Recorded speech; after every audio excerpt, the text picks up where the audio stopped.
Zdravo ljudi, evo ovako, nalazimo se negdje na putu, ja mislim,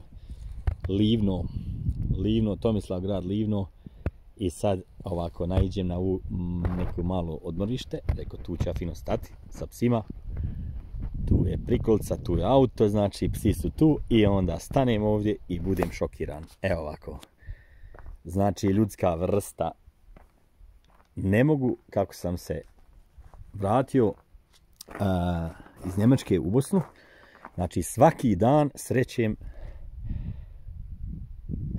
ovo divljaštvo, ne znam kako jednostavno nazvati, kako nazvati te ljude, kako nazvati tu svijest tih ljudi. Gledajte ovo, znači mjesto je idealno, evo, da li je sad to bor, uglavnom znam da je jako zdravo ovdje disati, kako su to ljudi napravili, znači neko je to uzeo se vremena i troška da to napravi, da se može narod malo odmoriti i gledajte vi to kako mi to održavamo.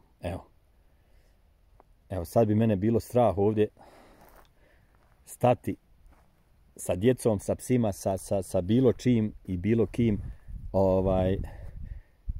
od straha da ću fasovati neku bolest.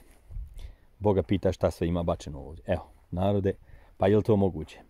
Stvarno, znači, hajde, evo, koliko će vas priznati da bi ovako nešto uradilo?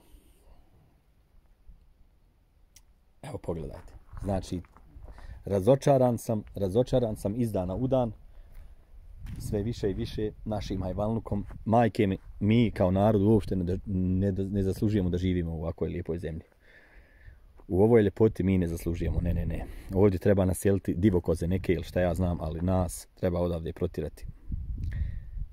Jedna ova atomska da nas odnese sve u vraga. Pozdrav, selam, do drugi put.